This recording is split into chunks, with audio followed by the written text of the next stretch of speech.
the internet with a TikTok video exposing your former coworkers and cast from tonight's conversations.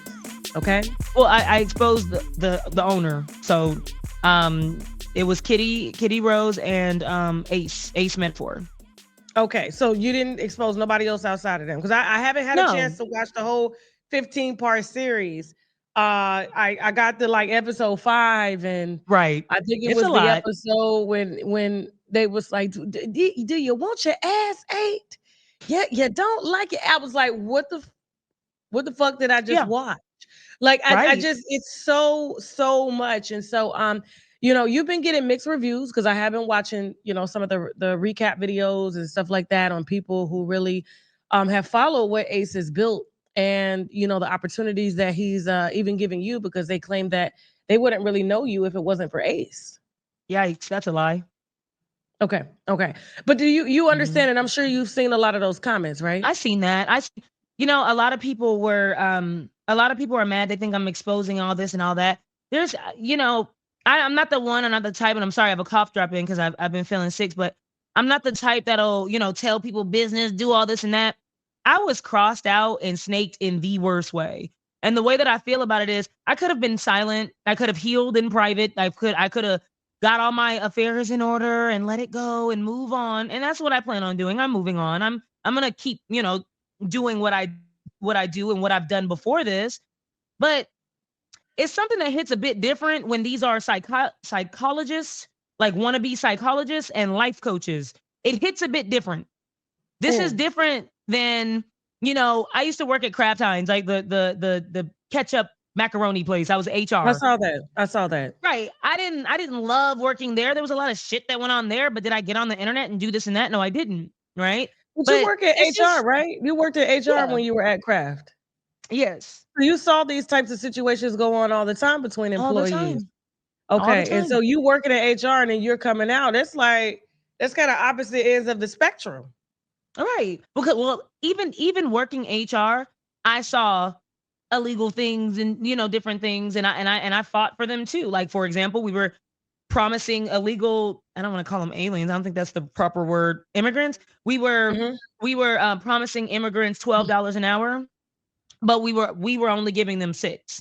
And when I brought this to the attention of my manager, she being Hispanic as well, was like, laughed about it and said, well, who are they going to tell? They're not even supposed to be in the country. These people have families and everything else. So I've seen illegal things. I've seen immoral things, and I didn't hop on the internet and talk about it. But this is different, right? We have people that Kitty is studying to be a psychiatrist, psychologist. She wants to be a therapist. She wants to be really in that field. However, she has a trail of victims, and I'm one of them, of people who she's lied to, manipulate, and same thing with Ace. This is a man who's built a platform off of teaching men how to be husbands, or how to be good men, or what to look for, or how to teach women how to heal from trauma. Yet you've caused me so much trauma, and I'm just supposed to be silent about it. Absolutely not. How did you meet Ace? My best friend was following him and said that he's an influencer and I should follow him because he gives good relationship advice. So I said, okay. I started following him, and maybe that's how I got on his algorithm. He reached out to me and asked, did I want to go on tour? And I was like, oh my God. Like, imagine you were just a content creator, you work at Kraft Heinz, and this guy's like, come on tour and make money. Okay. Why not? Okay. What were you doing at the time when he reached out to you? What type of content were you doing? The same I'm doing now. I give, just advice on experiences. Hey, this is how you heal. Hey, if a man do this, this is how you should handle it. And not only that, I do skits. I like to add a lot of comedy in everything that I do. So it's never like, actual advice. I'm a doctor. I would never come off like I'm a doctor. I'm a psychiatrist. If I tell you something, it's because I experienced it. And a lot of the times, if you don't really get what I'm saying, I'll put it in a skit, because I feel like people understand comedy better. Okay. So the same thing, cool. But I had already had like 2-3 million followers before I met him. Oh, wow. In fact, he used my audience. Shit, it's bigger than mine. Facts. He used my audience to drive all my traffic to his page. And so a lot of people were like, well, I didn't even know about tonight's conversation before you. Right. Because if you've ever interacted with any of my anything, and if you're a friend of a friend that's interacted with any of my content, all of it gets driven to his page. That's how he Mm. was able So, to build so up do his you think he millions of followers. personally? You think he personally selected you so that he could cross promote and have people Yes. that people follow? Yes. Because he did blow up pretty fast. You know, Yeah. when I saw the card game, I thought it was really interesting. And I know my husband wanted to do some work with him, and it just, it didn't work out. It wasn't anything bad or anything like that, but Right. we saw him pop up with the tour, and it seems like it was going well. And I had seen some videos where you were on there. Now I don't, of course, I'm busy, so I don't have time to kind of watch them through. But it seems like Right. what you guys doing was innovative. It was next level. You hadn't seen anything like this before. Right. It was supposed to be. It was really, it is a beautiful thing. It could have been a beautiful thing. And for months, for years, I told him the way that you treat people, the way that you act, the things that you do. And I didn't know all this other stuff. That's new. That happened a couple weeks ago. I didn't know any of that. But I'm just saying, like, the demeaning behaviors, the way that you treat the people that are the ones that are building your platform. You wouldn't be anything without these people, the cast, the crew. You wouldn't be. So you're gonna ruin this beautiful thing. It is a beautiful thing, and it's the biggest podcast. I don't know if it's like the most popular, but it's a really popular podcast It's full of very black popular. I can't educated, even. Yeah, yeah, it's very full of popular. black educated people that come together. And at first, we were just sharing our experiences, but then he wanted to switch it to we're a panel now and we give advice. That's not how it started. Okay. We were just talking, you know? And so, did you like when you were just giving your experiences? Of course, that's kind of what you were doing already on your platform, so that was in your lane, Right. correct? So Right. when he did switch it to you guys now speaking onto people's lives, how did you take that? So at first I was like, okay, I didn't quite get it. Like, why are we changing things up? But he's the owner of the pod. So he's like, listen, it's easier for the clips if we just pick questions. So we need to get questions in. And I was like, oh, okay, well, that makes sense. I don't know. So when we started getting questions, I'm not gonna hold you, it was hard because it was funny, right? Some people ask really zany questions. That's my lane. So I'm gonna give you the comedy. I've always just been the comedian. So I'm gonna do my thing. But sometimes people will come in with pictures of domestic violence, like, oh, this just happened to me 2 months ago, but now I'm ready to date. You don't need to be getting advice from us. You don't need to be dating. So when I would say things like that, I don't think this is the right platform that you need to be seeking advice or, hey, we're not really qualified to be doing that. He told me to calm it down on stage. Don't say shit like that. Stay with the jokes. Your job is to do the jokes. So that's why Kitty was brought in to give more of the advice. Because my advice is always going to be real life, but it's not going to be something that you really want to hear. People want to hear, oh, if you want to heal from a breakup, then in 3 easy steps for $49.99, you'll be healed. But that's not the case. Healing is hard. It's disgusting. I say it's disgusting because you have to cry. You have to feel like you have to break yourself down to the lowest so that you can try to build yourself back up. That's how you heal. And it's not gimmicky. So he told me to shut up and just stay with the jokes. And I did. I did my Well, how did jokes. you? I That mean, he was it. said it to you. He said it to you just like that. Yeah. Yes. And Like it's when you funny guys got off now. stage. Yeah. Before stage, during breakfast, brunch, you have to understand, like, we're on tour, so I'm not with my family. I'm with him and all of the cast. So we're like a family or trying to be a family. But he would tell me straight up, like, hey, just cool it. You're talking a little bit too much. I don't like what you said. And it's funny, when we first started, Randy really wanted to get into deep conversation. So she mentioned sexual assault. He was so mad. He yelled at her. Then with me, he told me, ain't nobody here to hear all that shit. Don't nobody want to heal. And now we're healing people. That's funny. Before we couldn't heal people. It was just supposed to be about sex and salacious relationship stuff. Now we're healing people. Okay. It's crazy. Do you think it just kind of turned into that? Because I I think mean, I think he or you made think it into that. he intentionally did that? I think he intentionally did it. When we started, it was like I need you. This is going to be beautiful. We're going to build together. This is ours. This is ours. Just don't look at it just as mine. It's ours. But towards the end, when money started rolling in, and I'm talking about real money, then, we're panelists. He wants more professionals. He wants to give advice. He wants to do, he doesn't want me anymore. I don't have enough followers, which is rich because it was my millions of followers that got us here. And now I don't have enough followers to stay. So I think he did it on purpose because I think he realized that there's profit in pain. Like, sure, podcasting, we can chit chat and shit and, shoot the shit. That's nice. But when it comes to, I'm in a domestic violence situation, I'm scared, I need help. I'll give you a whole bunch of money to help me get out of this. People who are in vulnerable situations will pay a lot of money to get out of it, because that's what you do. If you are physically hurt, you'll pay a doctor however much to heal you. That's what happens when you are mentally hurt. You looking for somebody, you seeking something, you just want the pain to go away, and they think we're the ones to do it. We're the ones to help. I never saw the marketing for the tour. How was the marketing set up? Well, first, the marketing in the beginning was all me because I had the most following. So the marketing had to be all about me because it was my audience that was bringing people to the show. So it was very like a zany, we say crazy things. Oh my God, could you believe he just said that? A lot of pictures of my faces that I make. Now the marketing is clips of Kitty and Trip, very deep intellectual clips. Okay. Like, you're going to come here to heal, or you're going to come here to get some information you never got before. But what they don't know is when you get there, sure, Kitty will talk, sure, Trip will talk if they feel like it. But mostly you're going to see twerking. I'm going to say some dick jokes. People are very confused when they see the marketing and they click the ticket and they buy the ticket and they come to the show. They're like, this is not what I thought it was. Okay. So let me ask you a question. So obviously it kind of started off good. Mm-hmm. Okay. The money rolling in. Y'all are really good. Okay. Mm-hmm. When did things get bad for you? Like, I mean, how long? Okay. First of all, let me rephrase that. How long were you guys on tour together working? I've been on tour with him for 4 years. That's a long time. I know. That's a long time. Okay. So you're essentially a part of the brand.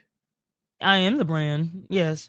Yes. Okay. Mm-hmm. And so when the money started coming in, you said things started changing. The concept started changing.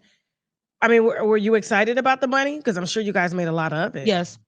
Yeah, I was. Because in the beginning, what's the most you ever made? What's the before you? The most I ever made, 15,000 a show, 14.5 a show. So every show, 14.5. But then what happens is he gave me 14.5 a show, but then I had to pay for my whole crew, flights, hotels, and everything. So when I did the math, I only had about $5K left. I had to pay for everything. We never had to pay for that before. Everything was covered. But the more that you ask for, the more he's like, I asked for, of course, more money because at this point he's on stage saying, I made millions. In fact, when I met him, he told me that the card game alone was making him about 400,000 a month. Now, I didn't believe him, but then he showed me his Shopify. And he's like, see, he likes to brag. So he's always had an exuberant amount of money. I was just excited to make it. So he came and talked to me like he was a mentor. If you just stay focused, if you just stay down, this is going to pan out. And when it blows, you good. You ain't got to worry about nothing. Quit your job. He kept telling me that. Quit your job. Quit. And I was like, no, I never quit crap. I didn't quit Kraft Heinz until I was 2 years in. I was on tour and working as HR. Like I would help new hires and they would be like, oh my God, I'm such a fan of you. And I'd be like, oh, thank you. That's very humble of you. Yeah, I mean, it is what it is. So I'm just thinking to myself, like, he was supposed to help me make money. He's my big brother. He calls me sister. This is going to be a good thing. Now, you asked, when did it go sour? So in the very beginning, I'm not going to hold you. I knew he was a cheater. I only knew he was a cheater because I met his assistant. His assistant boasted about having sex with him, the different positions, how far she would drive to get that D, whatever. Then now he is married, correct? No, at that time he was in a relationship. They had been together at the time for 4 years. toward the end, they were together for 8 years. So when I met her, the girlfriend, they were only together for 4 years. And when I met her, I was really surprised because I had found, we're on tour. So he's having sex. He's bragging about the sex he's having, all this stuff. And then I meet this girl. I'm at the restaurant. I'm talking to other people. She comes up to me like I'm his girl. Oh, I didn't know he was in a relationship. So maybe a year in, that's when I found out, okay, he's a cheater. So I knew he was a cheater. And he would say things like, if I gained weight, he'd say like, you're fat, you're getting fat, you're getting fat. You're not going to be pretty anymore. Keita, I don't want to fire you, but the audience, they like attractive people. And so I started to work on my weight. And if he said he didn't like my hair a certain way, girl, that's not going to look good on camera. You don't look that good. I don't like your hair like that. You in a bob makes your face look like this. Just start to critique. He was mean. He yelled. He belittled. But I come from the military. I'm a veteran. So men screaming at me, telling me I'm fat, ugly, this is not new. So whereas most women will be like, oh my God, I can't take it. I'm like, whatever. So I knew he was an asshole from the beginning. That's the truth. Now, abusive and all that, I mean, that came later. Everything made sense towards the last year. 2024 made sense. When you say abusive, elaborate on that. So like, how, okay, like I said, I didn't take him yelling at me, screaming at me. He used to yell at me to where spit would hit my face. I know that everybody else looks at that like, what the hell? Why would you allow that? And even my parents, everybody was like, what the hell? I'm used to that because of the military. So he's been abusive, emotionally abusive and stuff like that. He triangulates. So he pits people against each other so that they can fight and he can divide and conquer. So that's abusive. So I knew about the emotional abuse, but I'm talking about physical. I didn't know. I knew about the sexual as well. So he would, in the beginning, tell me stories about, and me, my boyfriend, my friend, my random people at brunch. He would talk about sexual abuse. Okay. Towards the end, I'd say about 2 years in, it didn't sound like abuse. He was bragging about the sex with men. It didn't sound like abuse anymore. Okay. So I knew about the sexual abuse. I knew about the emotional abuse. We were getting financially abused. That's why all the cast was trying to figure out how we can come together and fix this. We were getting financially abused towards maybe about 2 years in. I was. But the physical abuse of women, I didn't find out until I started my series. I was going to showcase the financial abuse because the thing about it is I am a single mother and every dollar that I get goes to my son. He knew that. That's why I'm going to mentor you. We're going to make money, only to put me in different situations where I lost money.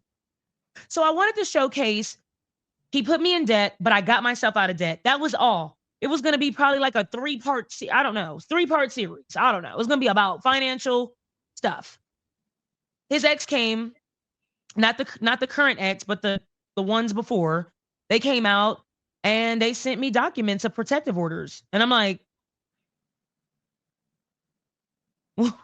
what is this? And I mean, I have text messages that are like, hey, or DMs that are like, he's done this to me. He's done that to me. Like what? The ex-wife, like what? Okay, like the ex-wife details. So in the statement that he put out, he said that he just removed his ex-wife from the house. Because of that, there was some legal battles and that was it. That's not what she says. She says that he would frequently abuse her. They grew up Jehovah's Witness. So in Jehovah's Witness, and I don't really know this, but this is from them. They're saying this. You'll get disfellowshipped if you like have sex before marriage or anything like that. Well, they're young. They had sex. They got disfellowshipped. So she couldn't talk to anybody. She couldn't talk to her mom, her dad, no one. So she only had him. So they were forced to get married. They got married, but he was abusive the whole time. Physically abusive, says her. The night that he's talking about, she says that every time she would get off work and just want to relax, that's when he would bother her, which makes sense because that's what happens with me. Whenever I'm good with money, whenever I'm good, I got myself back together, he'll come and do something. So that made sense. He said that he woke her up, or she said that he woke her up. She had on a wife beater with no bra on and some panties. He picked a fight with her about something random. She didn't even know what the hell was going on. She didn't even have her glasses on. And he beat her, took her out the house, kicked her out the house, threw her out, and locked the door.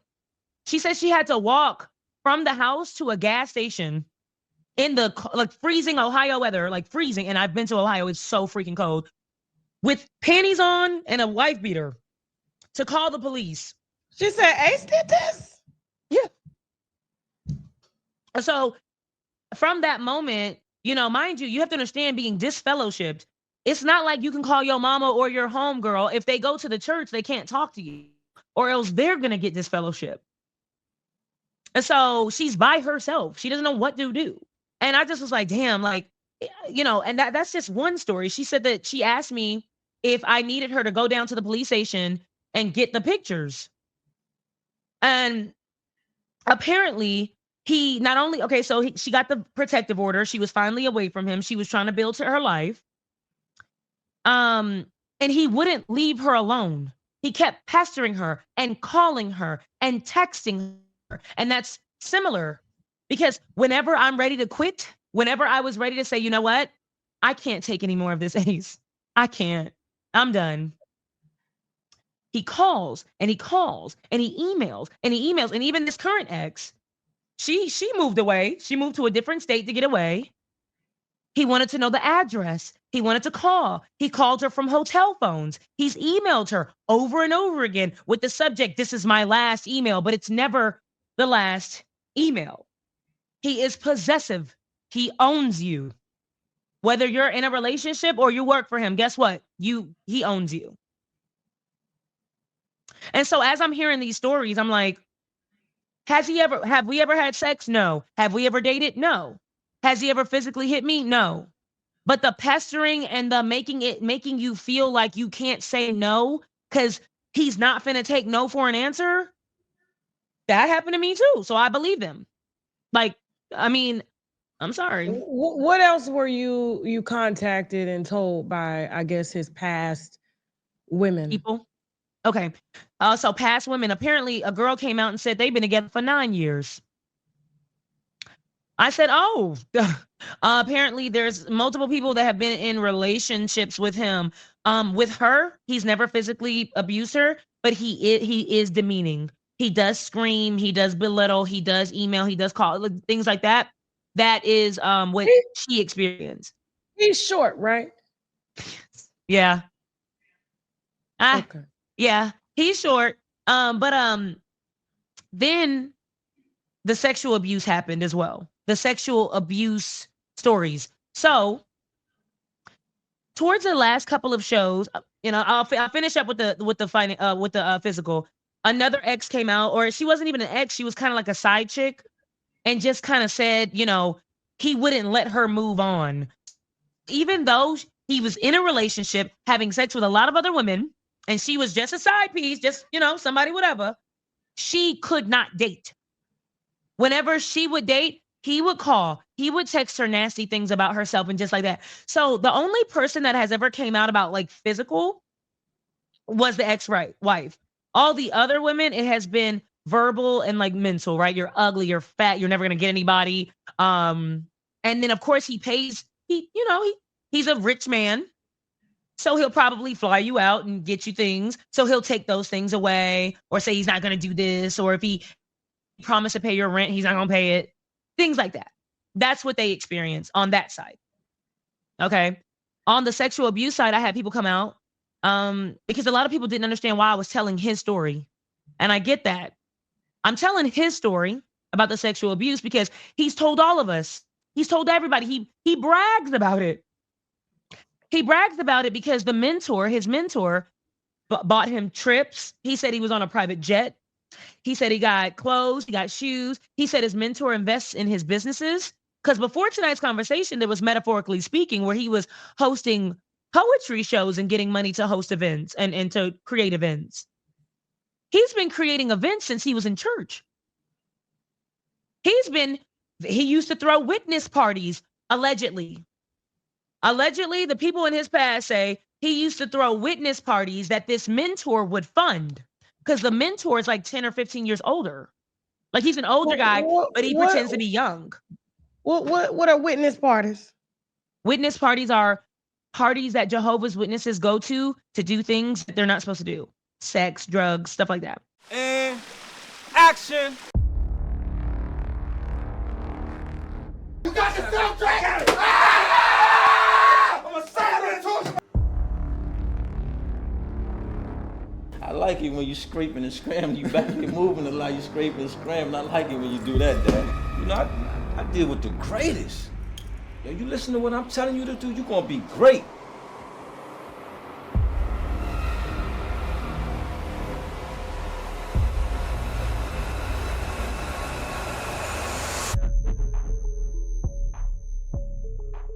Then nigga, he talked to you about me. What the fuck do he know about me though?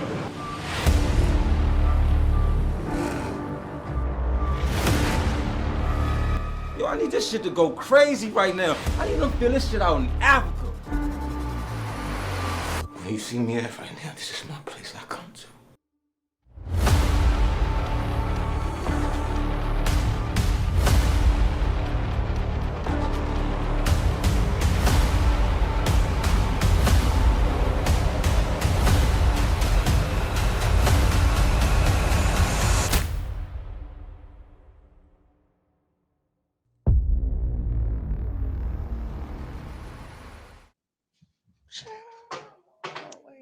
Spin it. I've been spinning too.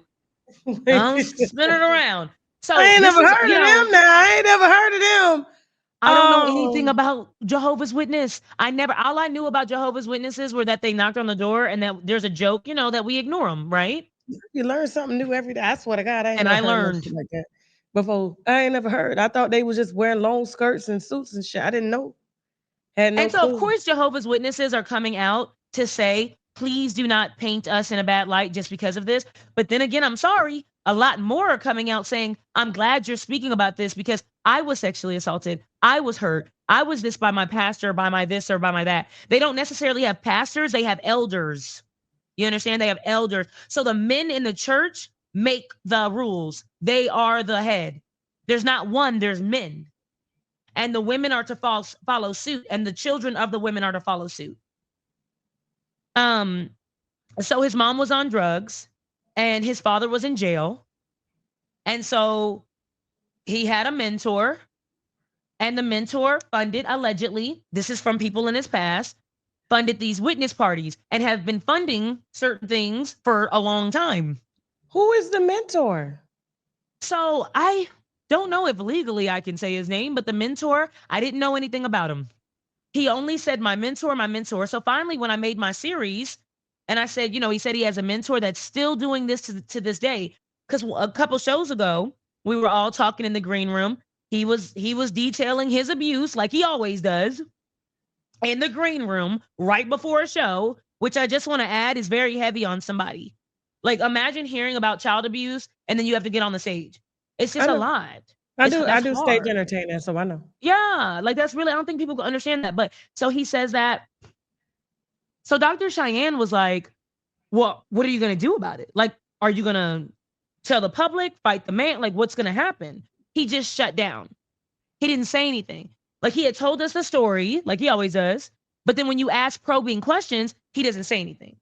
So she wants to know what's going to happen, because if you're saying that this man had sex with you when you were a child and up until your adult years, and you're saying he's still mentoring boys to this day, what are you going to do about it? How are you going to fix this? And he shut down. And this is what I mean, Tasha, about like abuse. Even though I had already hated him, even though I was already planning my escape. Hold on, wait a minute. Hold on. Before you go there. So this story that you're telling about this mentor, this is Ace's mentor. Yes. Okay. And so was this Ace in the green room that was talking about this sexual abuse? He always does for the past 4 years publicly. Yes. Saying that he was allegedly sexually abused. Yes. By this mentor. Yes. Who and is that a the man. mentor was still, yes. And that the mentor was still mentoring boys to this day. Now, a lot of people are saying, I can't make this up. That's why I had to back you up. I said that was loaded right there. It's all loaded and convoluted. I'm glad you're giving me I can see why people would get angry at you sharing that. Because that is loaded. Like this is a non-biased platform, so he can come and answer any of these allegations. We did reach out to him when you had first went live with your video, and I was like, Ace, what's going on, bro? And he had said he was gonna call, but he never called, and then he ended up dropping the recording with you, I guess, and he alleged that you were trying to extort him for $500,000. Yes. Okay, we'll talk about that in a second. But back to this. So this mentor that was funding these parties was actually the mentor that was allegedly sleeping with him. Yes, there has never been more than one mentor. There's only been one mentor. Now he has said that he had sex with multiple men that the mentor would introduce him to. Do you understand? So basically, I'm trying to break it down to where you get it, right? So if this mentor was in his life when he was young, then that's the only person that he had. So the mentor might be allegedly introducing him to multiple men for their pleasure. But he's young, you get it? So he can't control this. So in the beginning, I was sad. That shit made me cry. I felt for him. So when he would yell at me, scream at me, whatever, a lot of people were like, quit, Nikita, quit. But I was like, you don't understand. He got abused. Like, you don't get it. Like, he's like, you need to handle him different. So you felt sorry for him. It was pretty much a trauma bond. I still feel sorry. I literally still feel sorry. So you said Dr. Cheyenne entered the chat and was like, what are you going to do about this? Yeah. So, because he admitted this, according to you, in front of her, in front of everybody. Right. Because that's what he does. So, like I said, in the beginning, this is the first time he's ever said it. Like, we were at brunch. We were just eating. I can't even make this up. We were eating our food. And he's like, I told y'all this before, but when I was sexually assaulted by my mentor, I looked at my friend Mary, and then I looked at my boyfriend. I said, it's a big party, right? There's a lot of people. So no one's like paying attention to me. So I'm looking at them like, did you hear what he just said? Because he says it casually, like, I've already talked about this. No, you haven't. Not to me. This was 4 years ago. So from that point, every brunch, breakfast, lunch, dinner, we at the gym, no matter what we do, he gonna talk about this. And it's this one mentor, and it's different stories. So one time we were at the Slutty Vegan in Atlanta. We had an Atlanta show.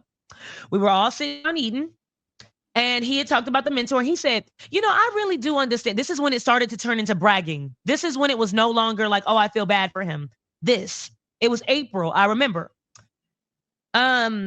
He said, I can understand why women accept certain abuse, accept cheating and stuff and things like that. Because if the man is going to pay the bills and give them stuff, because that's what my mentor did. Like, my mentor had me have sex with him, have sex with men, but I got to fly, I got to fly here and I got to fly there. I got the text message on the exact date and time. Oh my God. That this happened. The reason I have the text message, Tasha, is because Randy texted me. Hold on, let me type in alert. Oh my God. Randy texted me at that exact minute. I need a Bible. You don't need a bottle. I need a Bible. Please, somebody. Oh my God, I was not ready. This happened April 16th at 12:22. It happened April 16th at 12:22. That's when we were having brunch. That makes sense to have lunch there. Okay. Send us a screenshot that real quick. Okay. Screenshot that so I can put it in this video. Because I'm sure we're gonna hear from lawyers. Okay. Okay, go ahead. I'm gonna hear from him too, but it is what it is. Okay. At this time, Randy said, so I texted Randy and I texted her laughing faces, right? And then I texted her that meme because he's bragging, about having sex with men and about getting money. So then she texts me back and she's like, bad bitch alert, because and then I texted her and I was like, he's sick. So I'll send it to you. Please. But this is exactly when that conversation happened. Because y'all was just like, wait a minute. So he was a kept man. Yeah, he was an abused boy that turned into a kept man. So that's why it's not like funny. Him and Derek Jackson was friends and business partners at one time. We'll come back to that. Hold that thought, Lord Jesus. And you, I don't know if you saw what I did to Derek Jackson up over here, child. No, I didn't see that. Oh, I didn't see that. Lord. I didn't see. But you know what's crazy? Derek reached out And me and Derek had a conversation. Wait a minute. What, Mr. Derek? I will bring holes in my bed and tell my wife she ain't enough say. Derek said that basically I was like, hey, Derek, Derek sent me a picture of myself, a screenshot, because I'd be talking shit about him. Because when all that happened, I started talking shit. Absolutely. And so Derek sent me a screenshot and was like, you remind me a lot of Ace. Basically, like a little, he wanted to be rude a little, I think, which he has a right to because I was talking shit, right? Cool. So I said, oh, really? I said, I thought you were just like Ace. And then he was like, well, I could tell you about, my experience with him. And I was like, well, then tell me. Basically on some shit like, let's stop our little petty whatever. You want to talk. I want to talk. So tell me what happened. So I ended up calling him and he sent me his number. I ended up calling him. And I was like, what's up? I was like, did he steal the card game idea from you? Like, what's going on? And he's like, he stole a lot of things from me. He was like, he's just a shady guy. And he was like, but if you think that doing all this on the internet is going to make him care, nothing's going to make him care. And I was like, oh, I'm not doing it so that he cares. I know that he doesn't. And so I asked him a little bit about when he was canceled, right? I said, Ace always talks about. You do know we did that, right? No. Yeah. So nobody knew Derek was married. Just a little snapshot. Nobody knew Derek was married. Okay. He used to do videos with the car seat in the back. Nobody knew, like, and put 2 and 2 together that this man had kids. He actually hid his wife for years while he was on. He was in his car making videos. And at the same time, when he had a wife, he had women that were reaching out to him in the DM to get advice, and he would fuck those women. Yes. So he would be trying to tell them how to, respect themselves and heal themselves and demand certain things from women.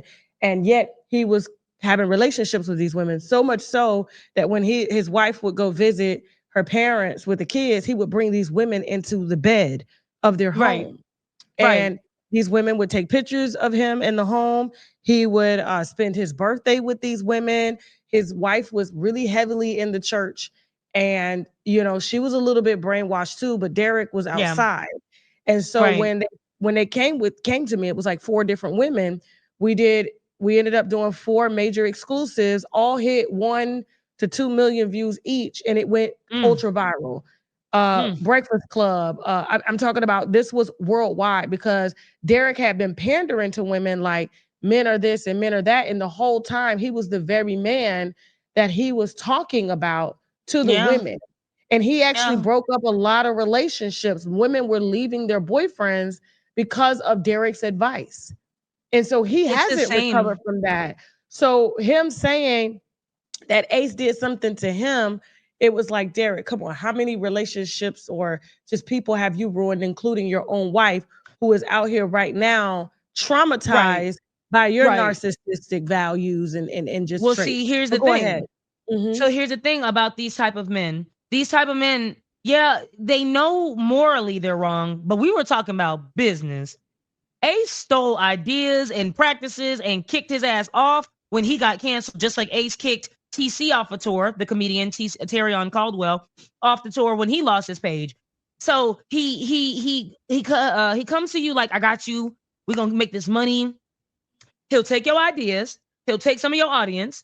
And he'll throw your ass away. So that's what more so Derek was talking about, because Derek didn't talk much about his character. Now, what he did say to me on the phone was that he was having a rough time. He didn't want to leave his wife, but he didn't want to be with her either. I know a lot of you. So I'm not going to lie. After he told me all that, I was like, oh, so, people probably think that Derek is who Ace is really. Like, you probably think that he's a monster and he's abusive, but he's just a cheater. Which is abusive and terrible, but he's a cheater. Ace is an abuser. I don't know if Derek is that. I know he's an asshole. I know he's a cheater. You need to get up there on that wife. You need to get up there on that wife's page and you see for yourself, because the way he took his wife down mentally, physically, emotionally, it's horrible. And it happened before the public. I mean, I'll never forget when he came out to address the allegations that were being made in the videos that I made by women that were speaking out, right? He was dressed up. He looked very nice. His wife, he made his wife sit down. He was holding her hand really tight. She had on like this fedora hat, a sweatshirt, no makeup. She looked very, very heavily unkept. he was dressed up, and he basically was like, listen, I love my wife. Like we went through our problems. She knows about the cheating. I mean, he just drug her out of bed That's to what he save told his me. He was like, she brand. knew. Yeah, like she knew and all She this okay, happened. So he let's kind just of say like, she knew, but she did not consent. Derek was doing him anyway when the fame had risen, and he purposely hid his wife.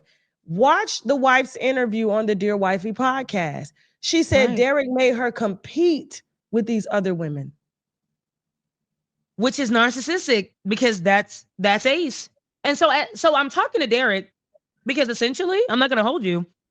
I want to interview him. So I was like, hey, or he will won't you do it. interview? He won't He do it. didn't. He said that he was, so how he presented it to me, and this is the reason I felt a little bit of sympathy for him, was because he was like, hey, listen, I'm trying to rebuild my life. He's like, I got a girl, I love her. You know, I'm going to the gym. I'm back with He God. been in the He's like, gym. That nigga ain't never stopped going to the gym. he never left the gym.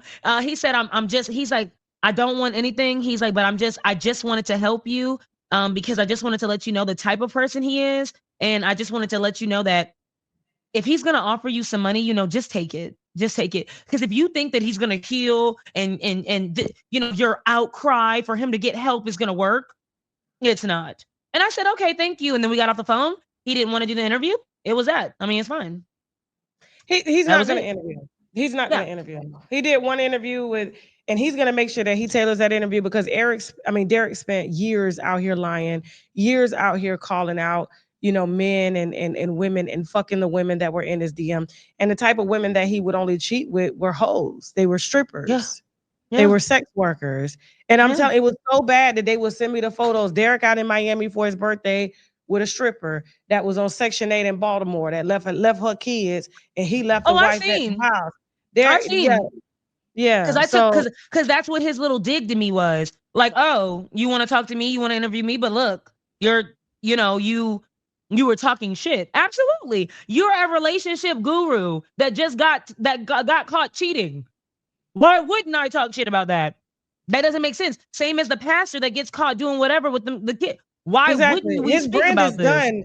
His brand is done because he never came out and apologized to that woman and apologized for putting out these perceptions of how men are. And he was the very man that he was preaching about. And the whole internet clowns him for everything that Derek was telling y'all to look out for and not do. It's funny that he was doing that. And that's the same thing with Ace. And like that's the same thing. What fucked his brand up. And the fact that the wife got so much support, she went from having 2,000 followers to well over 100K when we unveiled the videos. Like they supported her, and she's heavily in the church, suicidal. The man beat her down mentally and spiritually, made her feel undesirable. And he would bring these women around and say that she wasn't good enough in bed. Ace does the same thing, but he does it with assistance and all that.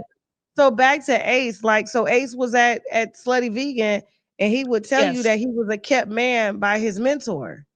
Yeah, the same and he said it in front of everyone. Witness parties. And it wasn't just me and Randy that were at the restaurant. He does it in front of everybody. Now, will everybody come out and say that he said it? No. People are going to be like, oh, I don't know what she's talking about. But like I said, the stories is how I found out that the mentor was still mentoring. So it was a couple shows ago, right? And he told everybody in the green room, and he said it was under his breath, but I heard, yeah, he's still mentoring boys to this day. So I side-eye him, but honestly, Tasha, I'm telling you right now, when you messing with a person that just lies, I don't know what's true. I don't think he would lie about being mentored and S8 and stuff, but at this point, you're just telling us egregious things. So I don't know.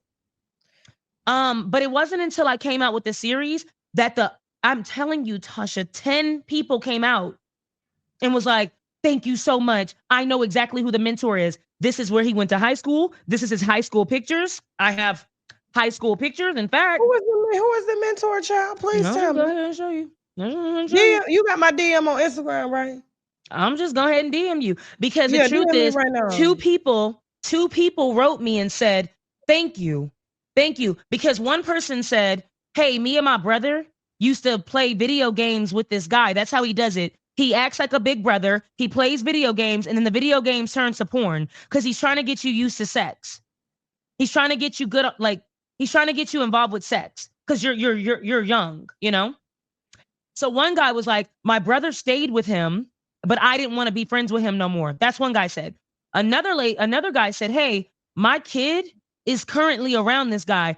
Any information that you have, please tell me. I said, I didn't call the cops. I talked to the Jehovah's Witness brand, like the Jehovah's Witness Kingdom Hall. But basically, everybody told me the same thing. Nothing's going to happen to this man. So he's going to be free. And also, he has a lot of money. Well, he was an extra on BET's Power, I think. So this is how he looks now. Oh, my God. And one more. This is on his like public Facebook. What's his name? Demond Hill. Hold on.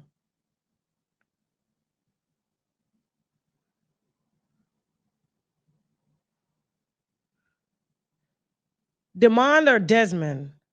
No, D-E, like demon, and then at the end is a D.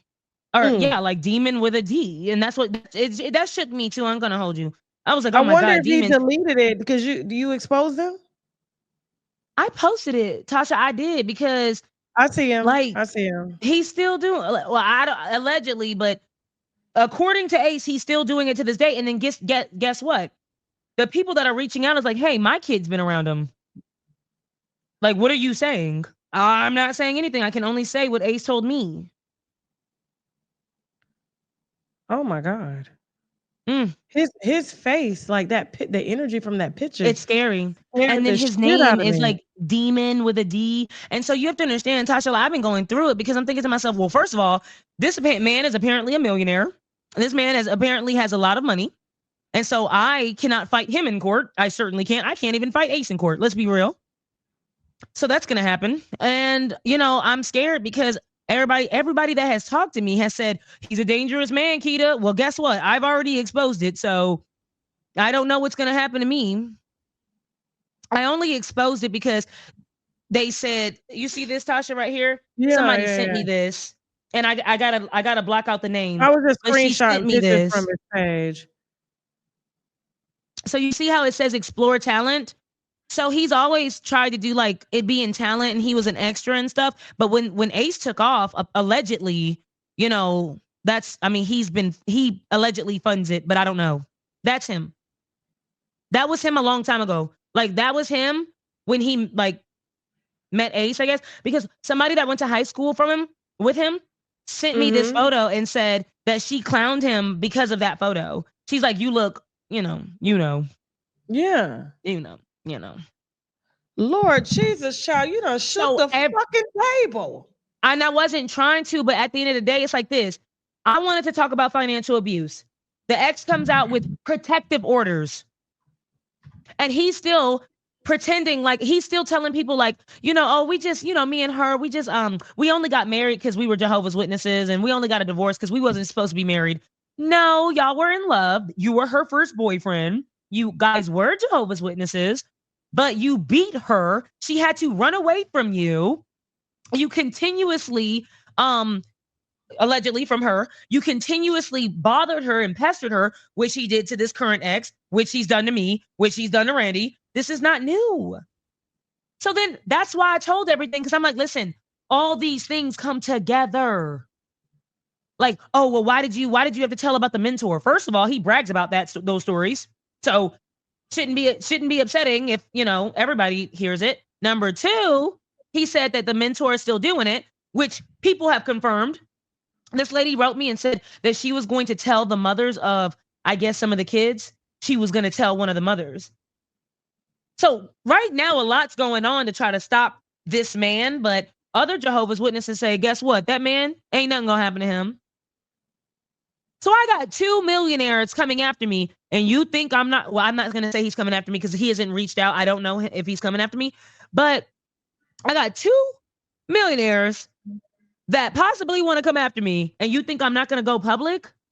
If something happens to me, do you think, is anybody going to care? No, people are going to be like, oh, what happened to Keita? I wonder what happened. No, like, this is real. This could possibly, if I'm saying, I don't even know what I'm saying, but if I'm saying that this mentor funded parties that turned into shows, that turned into tonight's conversation, right? Like, and he has started the party so that Jehovah's kids could come and do bad stuff. Is that not a sex ring? I mean, I'm not saying, oh, like, allegedly, I'm not saying that, but I'm just saying, is that not, what that sound like to you? It sounds very Diddy-ish. Oh, and the ex calls him Diddy Jr. And then the other ex sent very nasty screenshots. Apparently he has an OnlyFans, but the OnlyFans doesn't show his face. But on there, you might find him with men and women. Who? Ace? Ace. Oh, because everything has to be recorded. She showed me the sex between them. She showed me. Tasha, for the past couple weeks, I have been getting screenshots of some of the nastiest shit. And I'm supposed to what? I'm supposed to just carry all that and say, and that's supposed to be just my burden, right? Not anybody else's? Absolutely not. I'm sorry. These are not my sins. So she done showed me his privates, and just because they recorded, because he records with everybody. And she let me know that, like, one day he had walked downstairs to go be with his assistant. She said it was a business meeting, but she then told me that it feels like he went down to her room to have sex with her, because he's a very sexually charged person, right? So it wouldn't be uncommon that he would have sex with one girl and then, like, need more sex, apparently. I'm guessing. I don't know. This is from her. She told me that his laptop was open and that she saw sex with men. And I said, did you screenshot it? And she said, yes. And I said, did you send it to anybody? And she said, yes, my best friend. And I said, can I have it? And she said, no. She said that, like, basically, she doesn't want me to tell him. Like, they're still in communication. So she doesn't want... So she's allegedly still sleeping with a DL man.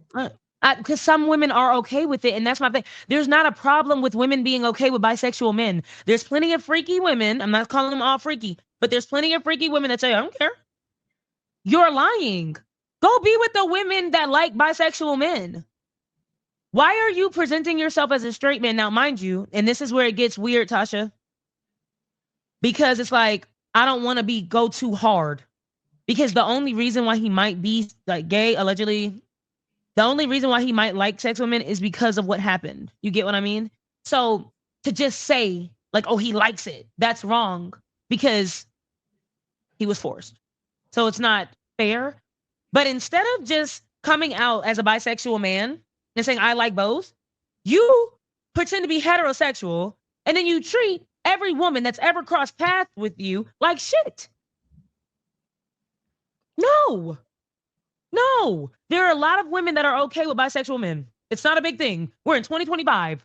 Men got earrings and nail polish and all types of shit. But your hate for women, when you scream, when you spit on, when you say things like, he told his ex that had been with him for 8 years, he said, oh, you know, my money grew and the caliber of women that want me now is so much higher. I'm so thankful. How do you think she felt when you talk about breaking down a woman? What I want people to realize is a couple of things from this, but one of the things, you think emotional abuse or like those little slick comments, you think that's not abusive, but you're hearing that. And over again, you know what happens when you hear that? You start to believe it, and that's what happened to me. I thought, oh, he an asshole. He just talks shit. I don't care. Whatever. He mad. So many years of hearing you're fat, you're ugly, you're not talented, you're not going to be anything without this show. I think I started to believe it because my creativity was gone. I didn't want to post no more. I just didn't want to do, I didn't know what was wrong with me, but I just didn't want to, I didn't want to do nothing. Like I like hated life. I felt like I had a good boyfriend, I have a son, everything. I have a house. I should be happy, but I'm getting a lot of money. I'm getting the most money I've ever made. But I hate my life, and I don't know why. And it's because I'm sitting here allowing a man to break me down as much as he can, and I'm listening to it over and over again. I'm starting to believe it. Like I'm not nothing. He's right. Or I do need the show. You think it's just people talking shit, but it's not. That's emotional abuse, and you need to be able to identify that.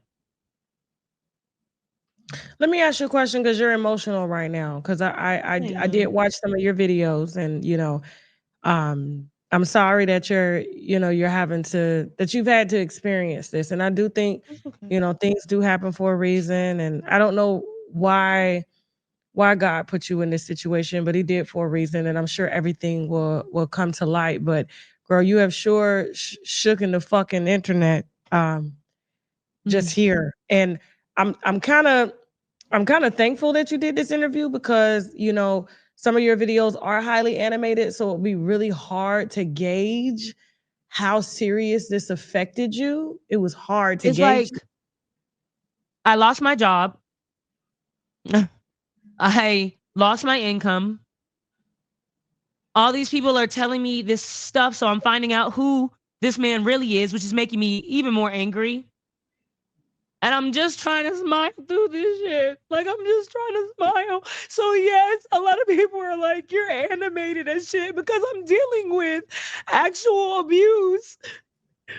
And I have to like laugh, and like I'm a laughing type person. So like I regret it. I don't regret doing the series, but I regret like making it a joke. But that's how I cope. I cope with comedy. I can't not laugh about this because it's not funny. Nothing is funny. I can Like understand. nothing. Take a minute. Take a minute. We don't want you messing up your makeup. You look gorgeous today. Right. Yeah, Thank you. no problem. It's like not funny. Like even I know that like even when I showed you the message of like him like us saying, "Oh, he's a bad bitch" because he's like bragging about the abuse and stuff. Like, yeah, we made fun of him because he was mean, but like it's not funny that he was abused. It's not funny when a person is forced to have sex with men and then now they like it and they don't know, they can't explain why they like it and it makes them angry. That's not funny. So you might hear me saying like calling him a bitch or because I'm angry, but like I do feel bad for him, but I don't feel bad enough to allow him to continue this.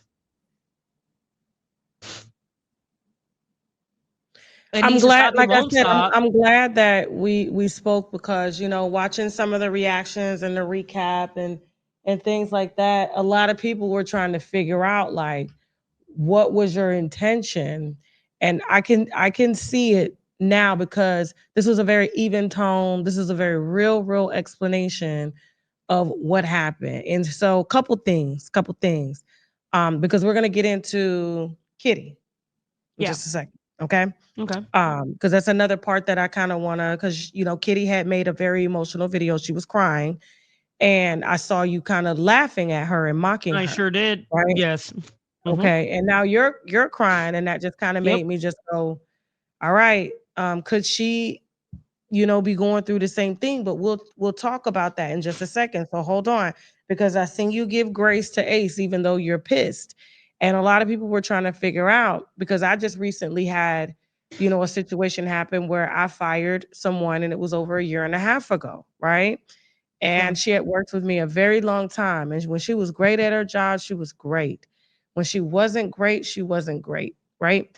But all things sometimes do must come to an end. And I never spoke about, what happened between her and I because it wasn't important. Like, she was my marketing assistant, and then she developed into my kid's nanny and personal assistant. So it was too close for comfort, right? And then I'm an Yeah. entrepreneur. I'm in the same not position in the bed as Ace, okay? Right. But I'm in the same position public wise where, if anything goes wrong with any of the team members or our staff members, I'm the one that takes the blame in the fall. So I can understand where Ace is coming from from an entrepreneur standpoint. But the abuse stuff, yes, I was abused back in the day, but my abuse is not the reason why I'm here. And I don't use that as a crutch or just kind of like a bond to trauma bond with people or to get people Trauma to bond. feel sorry for me. That's not what this is. I've done my therapy, I've gotten healed, and that's it. So whatever decisions I make today is based on what I make today because I am no longer that child that was abused and I'm no longer a Right. victim. Right. Right. And so the thing about it is, so I understand, I want you to understand, and people that are watching this video, I understand all components of it. And I can understand why people would side with Ace, and I can understand why people would side with Kitty, and I can understand why people would side with you or against Ace. And, because there's just so many components, but like, watching you make the series and not gonna lie, my assistant was saying she was gonna make a series, and I was just like, no, you're not. And I went to the police on her because, Yeah. this is internal company information. You were Right. fired over a procedural error. You weren't fired because you were sexually abused, mentally abused, emotionally abused. It had nothing to do with that. Like you were Yeah. not doing your job, right? And Right. so, but a lot of people would take it as like a disgruntled employee. How do Of you feel course. about being labeled? Because you did say the first thing that came out of your mouth was that it wasn't the abuse, it wasn't the emotional abuse, it was the money. You're That's saying financial that abuse. okay. Yeah. My abuse comes from, this is how I feel about being labeled a disgruntled employee. I am. He played with my money a lot. People don't understand what he's done to me, right? Well, how did he play with your money? Well, because he gets you to trust him, and that's that narcissism. Because he gets you to trust him, and he's so open and caring, and you're like, oh my God, this is a great opportunity. Aside from this tour, he would be like, you know what? I have an app, and I want to put you on the app. I'm going to put your show on the app. So I need you to build out a show. It could be whatever you want. Build out your show. And I'm gonna put it on the app. Well, that production is 60, 70, $100,000. Like it's expensive to create a podcast, create a show. You're paying video, audio, all that. Okay. But I'm thinking I'm investing in something that's going to go and make money in the future. So I created my show. It's called Unmedicated and Educated. I created my pod. Is it My created? first, Is it still yeah, created? Where yeah, is it? it's on YouTube. Okay. It's on YouTube. But so he wanted me to do 8 episodes. He was going to pay for it. I told him how much it cost. I'm like, well, this is expensive. I'm like, this is like $40,000-$50,000 just for like one weekend. You have to fly people out. You know what I mean? Like it's expensive. So I was like, oh God. He's like, yeah, but you know what? That's just production. He's like, it's expensive to fly y'all out and do that stuff. So it's just what it is. So when I waited for my money, like when I waited for him to invest, because that's the whole point of it, he didn't. He said that he needed to work on his own tour. Sorry, something fell through. Well, fuck. I'm in debt. Like I put a lot into this, and I only poured so much because I thought you were gonna invest. I thought you wanted the pod on your app. Even when he did my merch, right? Keita, a friend, he's my friend. Keita, let me take a hold of your merch. I don't like that you go to different airports with 4, 5, 6, 7 bags of stuff. It's expensive. It's taxing. You have to pay 3 or 4 employees to come with you. I said, Ace, it's fine. I said, my employees are paid. They know what to do. I said, I'm strong. We know how to do it. It's fine. I don't need help. He called me every single day. Please, please, please. This is going to help you. You're going to save money. Just let me do this for you. Why won't you accept help? You're so hyper independent. I know you're a single mom and you're not used to a man helping you, but you should let me help. Finally, it got to the point where he's not going to take no for an answer because he doesn't take no. He doesn't like no. So you're going to say, okay, Ace, take the damn merch. Do you know I did not get half of my merch back? Do you know that all of last tour, he was like, can't take it's cold, right? We're in fall. Oh, I couldn't pack your beanies because I didn't have enough room. I certainly don't want to sell beanies in the summer. So he would do little things like, I can't bring your merch. Or when I did receive my merch, the boxes were tore up, kicked through, like somebody like fucked them up on purpose. And the boxes and my merch were in the truck with his merch. How come his boxes don't look like that? How many times did I have to go to Lowe's or go somewhere and get more boxes because mine were being kicked and beaten and whatever? So he cost me That merch alone was $75,000.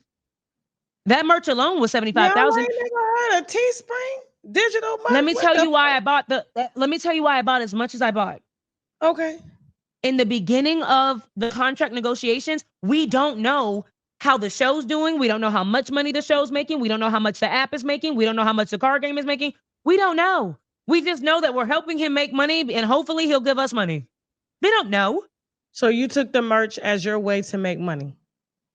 Yes, that all of us do. All of us sell merch. All of us. So that's, you come to the show and then after the show, you get to buy from us.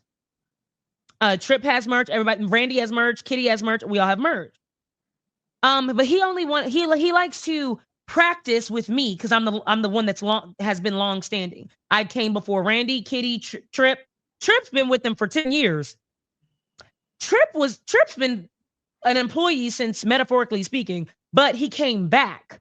Trip says he left because money got funny. Money got funny. He started playing, and so Trip left. But then Trip came back. Cool. So the merch is how we make our money if we can't make money on the shows. And he's taking my merch and he's not allowing me to make money. He's financially crippling me. You done already got me in debt from these shows, from this unmedicated pod that you said you were going to invest in and you didn't. All right, bet. All right. Now you won't give me back my merch throughout the whole tour. Oh no, I'm sorry. I went on a tangent. So we don't know how much it makes. So when I talked to him, I said, well, how much merch do I need this year? Key to the show took off. I said, what? Key to the show's going crazy. You are going to need, I'm talking thousands of shirts, thousands of journals, thousands of this, thousands of that. He said, do you understand this? He said, we have 14, 15 shows with 7,000 people coming to each show, Gita. I said, okay. All right. So I invested. The shirts alone were 10,000. Journals are expensive. I'm getting thousands of products to last me for a year. So now he wants the products. I said, no. He called. I said, fine. If it'll make you happy, if you'll stop calling, take it. Did he have everybody else's merch? No. He likes to practice with me. So with the app, right? Or with the show, he pulled out with my show. He screwed me over with merch. But when Kitty came, I told her, right? Hey, don't trust him. Just like Trip tells me, hey, don't trust him. I told him, I said, hey, don't let this man tell you nothing because he gonna lie. She does the same thing. He says, Kitty, I really want to take you on tour by yourself. He says, I'm gonna invest in your tour. All I need you to do is just get the venues, get the DJ, So she does it. And then last minute, he says, oh, I'm sorry, I'm out of it. Well, she's already spent 30-something grand. And that's what the whole financial abuse thing was. I was going to explain to people that even though somebody that is acting as if they're a mentor and has money, all the proof is there. He has the money. He can do it. He's not because of his narcissism, because of his need to control and his power and his, that's why he's not doing it, but he can. And so when you are getting into business and you don't know what you're doing, don't be so trusting of everybody. Yes, you want a mentor, but guess what? Not everybody's meant to be your mentor. You got people that said that their pastor mentored them, and what happened there? So that's why I came out like, hell no, you ain't gonna get away with this because you didn't hurt too many people. You didn't hurt too many people, and you hurt me, and I'm a single mother. I need my money. I can't be playing. I'm not on boats twerking with Birkins, nigga. I'm working so I can provide for my child. And you know that. So that's what he does with the financial. That's the abuse. It isn't, or making little deals with other people and giving them your money.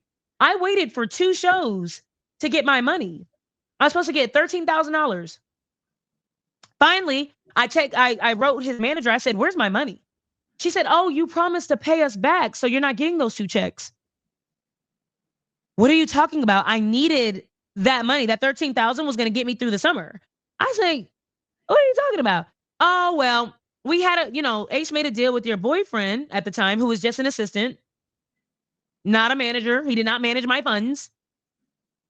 Ace made a deal with your boyfriend. And basically, Because you're paying for your flights, right?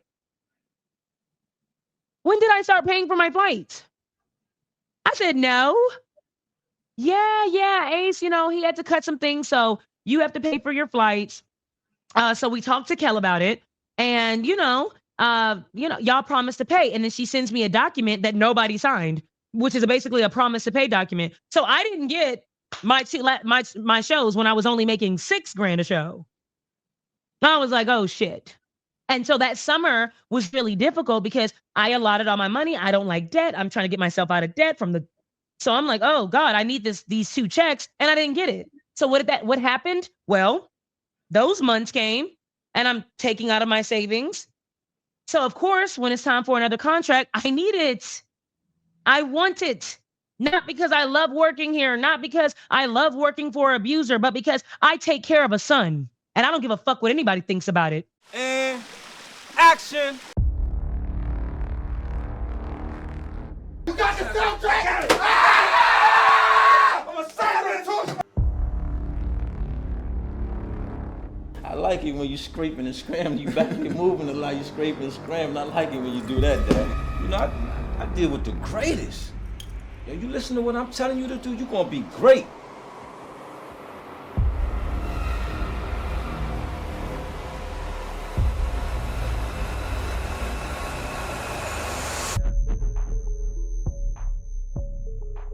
Then nigga, he talked to you about me. What the fuck do he know about me though?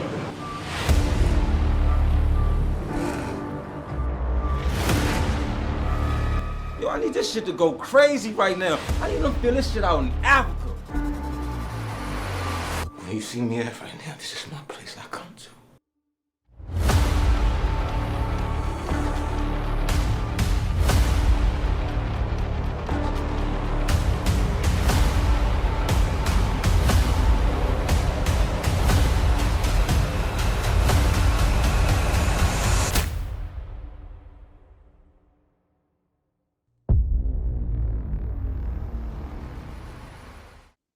I don't care. I need to feed my kid.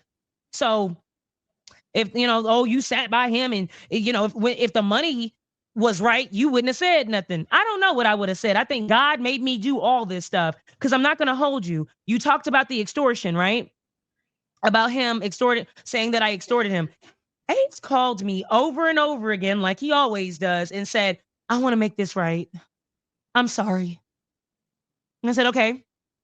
I told him on the phone that merch shit was $75,000, and you don't even want to know what the podcast shit was. All those lies. I'm gonna pay you back, Keita. All right. I'm gonna give you $300,000, Keita. But this is what I want you to do for me, because he was finding out that people came to me and whatever. I want you to get my ex's phone number. I just need to talk to her. No, you mean the one that filed a protective order against you? Keita, I just need to talk to her.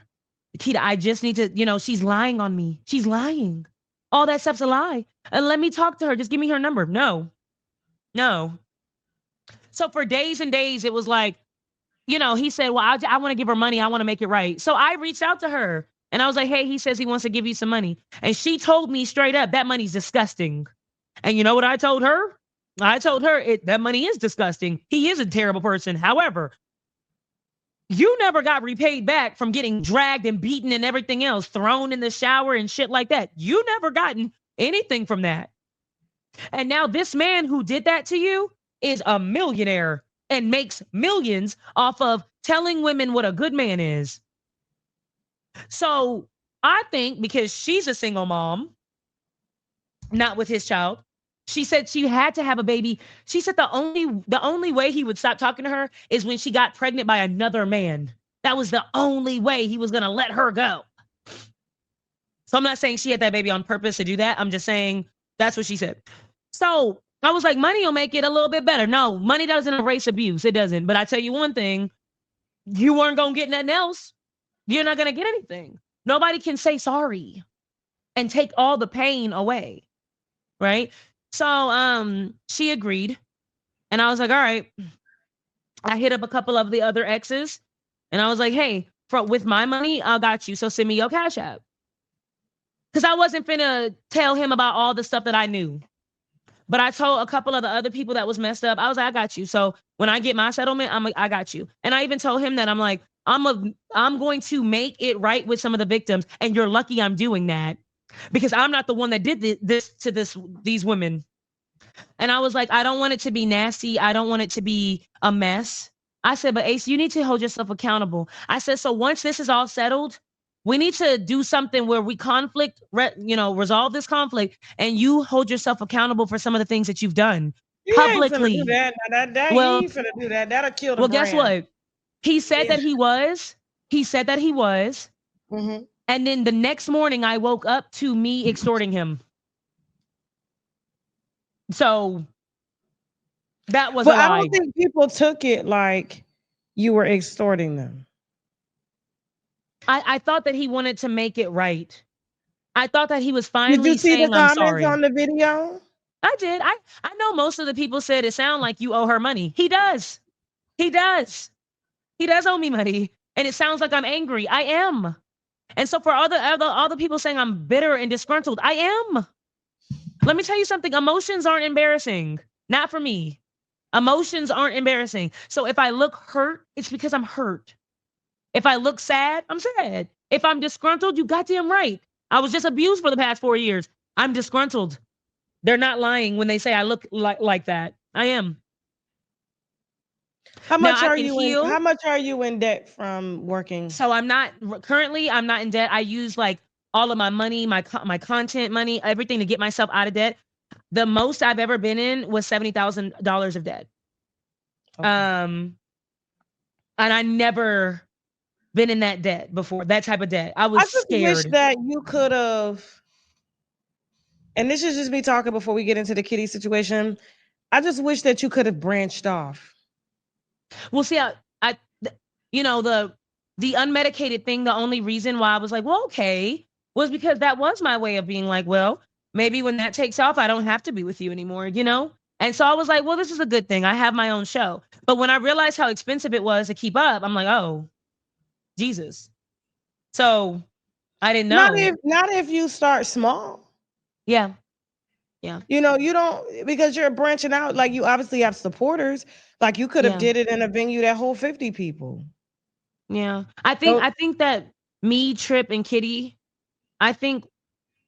so coming from this, we weren't like multi-million-dollar content creators. We were working regular jobs. Trip is a teacher. Kitty was a nurse. I was HR. So we're trying to learn the business through him, but he had already made millions, right? So when you say things like you are in the business, you're an entrepreneur, you say things like, Kita, start small. I didn't know that. Like, I'm thinking I have to do what he does, right? And that's same thing she did. She's thinking that we have to do these venues and we have to do all this stuff. And that's not the case. Now I know that. Now I'm fine with 40 people coming to see me because thank you for supporting me. Yeah, I mean, but before I thought I had to do it his way. Yeah, whatever ticket, price you want to pay based off of that, and you start small and you work your way up, and each venue will pay for itself. It's sort of like the founder, I don't know, of McDonald's going off and saying, I'm gonna start Burger King, and you start with 1 and you start with 2, and I just wish that it wouldn't have gotten so just so congested with everything that you had gone through, because I don't see you as a victim. I see you as a woman who can make shit happen. And I hate you allowed this energy to overtake you. But at the same time, when a motherfucker is out here abusing somebody, yes, it is right to speak on that. And I think had you would have put this together in a way where if people would have asked you along the way, why did you leave? Then it would have been, I think, way more powerful coming like, oh my God, like I didn't know. And you could have inadvertently killed his brand just by going out there to build your own. And then one day you telling your story. Yeah, I think so. I'm bipolar, and that's a lot of so I'm bipolar, and I don't have manic episodes often. I had 2 manic episodes in the last year. Or I'm sorry, in the last 6 years, and they were all induced by him. So, first of all, I was scared to reach out like how you did, right? Hey girl, start small. Why didn't you do that? That's advice that you didn't have to give me. But all the mentors that I've had before I met Ace, I met Lateris and dear future wifey. We're both in Dallas. And he said that he was gonna work on my podcast. He wanted 70% of it, 70% of any earnings. And I thought that that was pretty steep. But I don't know much. I didn't know much then. This was years ago, That 5, deal's whatever. supposed to be 75-25. What is he doing? He wanted 70. This was years ago, but he wanted 70. He wanted to give me 30. Even years ago, I was like, that seems like a lot. And then whenever we would, I consider him a friend now, but whenever we would talk business, it would seem like it was a date. Now, he never touched me. He never did nothing. Nothing. But so every time you ask. He was trying to sign you. Yeah, Lateris. I met Lateris before I met Ace. And Lateris, dear wifey, was trying to sign you. Yeah. And then at the same time, while you're being signed to him, he was also trying to low-key fuck you. Maybe. I don't want to say because he's gonna come after me for this one. But let me tell you why I'm telling this story. Let me just tell you. So he never came out like I want to fuck you. He never said it. But I'm cute. If I do say so myself. A woman knows. Type shit. So I already knew maybe where that was gonna go. It didn't go there. It did not go there. But I'm just saying. So I was like, no. So then I kept doing my little like I told you, I had millions of followers. So I got paid pretty well from social media. Now, did I get paid enough to like what I should have done? What I regret is I should have took that money and, like you said, started small, did my own thing. But I don't know. I come from a work environment where I always had like multiple jobs. So let me just work for somebody instead of working for myself. Now I'm really into like working for myself. But before it wasn't that. So I already knew what was up with Lateris. And Lateris reached out after this. Like after this whole situation. Hey, Mare, too much. Lateris reached out after this situation, was like, oh my God, let's go out to dinner. For breakfast. Let's go out to breakfast. I said, well, my friend's in town. Can she come? He said, yeah, I don't want to talk about Ace at all. I just want to cover you. I just want to cover you. And I was like, okay. Cover you with what? Cover? Basically, like, he wants to pray over me. He wants to make sure I'm straight. Like, I can tell you the message. Yeah, he just wants to cover me. So I was like, okay, well, this is good because at the end of the day, like, you have to understand, Tasha, I'm going through a lot right now. And I'm like, I am hurting. I can't hold you. This is what I'm talking about when it comes, I got this little like thing. This. So let's That's Lateris? Screenshot that. That's and send that. Screenshot that and send that to Jason, please. I got you. So okay. Wednesday, let's go eat breakfast. Let's go eat breakfast. Damn. Let's not talk about the A stuff. I want you to decompress for an hour. I just want you to eat. I refuse to sit by and watch you crash out. I also want to pray over you. We need you whole. So I was like, okay, like he needs you whole. Or he need a hole. I'm going through a lot. I don't know. So me and my friend. So mind you, Lateris, I had known Lateris prior to him. Lateris was promising me to help me shows, podcasts before him. So I felt comfortable just going to talk to Lateris. Plus, Lateris was on the last show with me for Ace. My last show in Dallas, Lateris was there. So he knows. Would you have fucked Lateris if he made a move? No. Okay. I'm not fucking none of these men. This is my thing. What's wrong with Lateris though? Why wouldn't you fuck Lateris? What's wrong with him, child? First of all, I come from a situation where I always had 2-3 jobs. I don't have to fuck for money. I'm a worker. I'm going to work. I'll go back, even with millions of followers. I will go back to work at Quick. I will work at Quick. Now he's short too, right? He's short too, right? Yeah, Lateris is. How big would you say Lateris is, Mary? Like, no, like 6. Would you say he's short? 6 foot. No, that ain't short. He's tall. He's okay. Right. But I thought to myself, you know what? This is what I thought. I said, he has a really successful podcast. If anything, he'll let me go on his platform and he'll let me tell the story. So I was like, okay. So I went to breakfast. Mm-hmm. Paid for breakfast. I started crying because I am hurt. He came over to hug me. He, it wasn't too much, but it was like, I love you. He hugged me. He felt me, whatever. He's like, you know what? Get cute. Because I didn't have no makeup on. I looked a mess. The ladies by us were like, oh my God, Keita, keep doing what you're doing. Like, I see you. I follow you. I was like, oh, thank you. So he saw that I have fans. I have fans everywhere. So I got cute, put my makeup on to go to his studio because I thought he was going to interview me. So he's like, Keita, he's like, let me tell you something. When A sees that you're at my studio, you're going to get that money. I was like, really? He's like, yeah. He's like, you going to get that money. He's like, he's going to call me up and I'm going to tell him, you owe Keita. You know what you did was wrong. Pay her that money. And I was like, okay. So then I was like, well, can I do What kind of pull can we Big do an Daddy interview? Latera's got? What kind of pull Big Daddy Latera's got? Please do tell. Go ahead. I don't know. Keita, I don't know. God damn it, this is amazing, girl. You are I'm trying to raise my kid. Go ahead, child. What happened? I'm just trying to raise my kid. That's all I want to do. If everyone will allow it, please. Okay. Right? So Latera said, I was like, so since I'm here, I'm in your studio. He's like, okay, I got an idea. He's like, just, make a video. I'll show you the video. He's like, just make a video showing that you're here and you will get your money. And I was like, for real? And he's like, yeah. And I was like, all right. And he's like, but even if he doesn't, he's like, Keita, you don't need him. He's like, listen, I'm about to do a show at the Epic Center. This is a center that's 5 minutes away. It's so huge, right? He's like, I'm about to do my show there, my wife retreat show or whatever. I was like, for real? He's like, yeah. He's like, so. And this nigga ain't got no wife. He's single. But dear future wife, he's about finding a wife, I think. I don't know. I don't watch it. And he just ain't never found his. All the pussy that go past him every day. He ain't found no wife.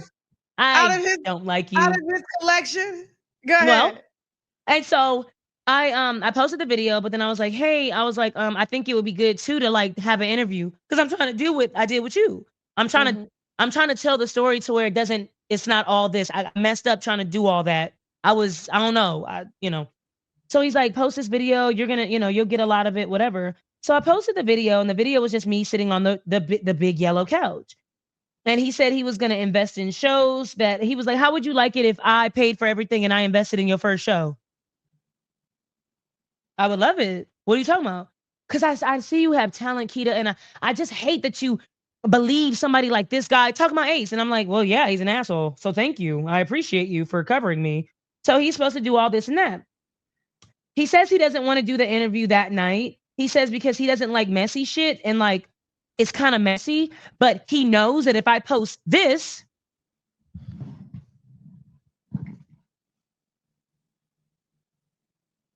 sounds like he was trying to market himself and market you. Just get himself. Involved. Yeah. So basically, I waited a couple days, like, hey, are we gonna do an interview? Okay, you said you don't like messy shit, but I told you I wasn't gonna bash him. I told you I was just gonna be, myself and tell you what's up. You don't want to do the interview, okay? So then he texts me and like, I never got my money. He never talked to Ace. Nothing ever happened. And he texts me, he's like, they got your bag. This is hilarious. Like, talking about the video, like, oh, they got your bag. They can't wait for this interview. That's never gonna happen because we never did.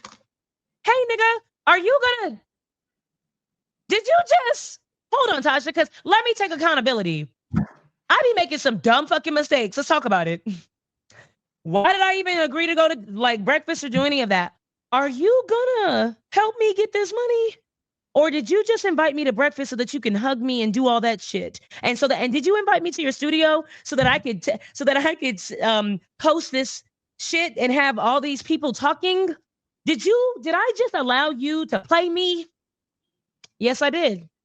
Okay, bet. So when you talk about why didn't you just do this or why didn't you do that? Understand this, Tasha, like if you don't have experience, you look for mentors because you don't have the money to really play around and make mistakes. So you kind of want to hear from people who already are successful. Like you kind of want help. The problem is there's not many women in this field. You are one of them, right? But there's not many women. So either I loved working for Ace in the beginning because he wasn't trying to fuck me. I was like, I'm safe. No, I don't have to fuck him. I can't do it. I'm not gonna pretend like I like you. I'm not gonna pretend to come. I'm not gonna pretend. I'm not. I'm gonna look at you dead in your face. So I can't do that whole thing where I get money for sex because the sex isn't gonna be enjoyable for either party because I'm gonna look at you like, hurry up and give me the money. So I don't do the whole prostitution thing. It's best I You just sound work. like Tony. I'm in a bind, Nate. I'm in a bind. I'm in a bind. So I think Lateris did that to get clout and to hug me and to hold me. And this is what I mean when you're vulnerable. Here's a man being like, "Hey, I got you. What you need? What if I just pay for your whole show? Cause I got it like that. I got the money, and I can help you out. I know you a single mom. Okay. What do I have to do? Right? What do I have to do? Because it's never. And I want to make that clear to a lot of these women out here. Does Lateris have an app? Lateris doesn't have an app, but it's a Dear Future Wife. He's big. He's on YouTube, right? Yes. Okay, and that's probably his main source of income because Instagram doesn't really pay. So no, he has Instagram don't pay shit. Yeah. So hold on for a second. I'll tell you how much Dear Future Wife you make right now. For a second. Anytime you want to find out what somebody's making, I'm gonna send you a website to look to gauge whether or not you should give them some pussy or not. Okay? No, it ain't. But yes. I'm just saying. So his podcast has about 500,000. Based on the views, hold on for a second. Based on the views that he gets, they're decent, you know. Yeah. Hold on real quick. Give me a second. They're decent, but he's, Texas, Dallas is not a high-end place to live. A lot of people do live there because you can get a lot of house for a little money. Mm-hmm. I know it. So give me a second. Just watch this for a second. Okay. So when I put in, and I'm gonna share this with you, but I'm not gonna tell everybody else because I don't want people running people's damn son. Every podcaster would come after me for this shit. Okay. All right. So I got his stats up. And yearly earnings, 104,000 a year.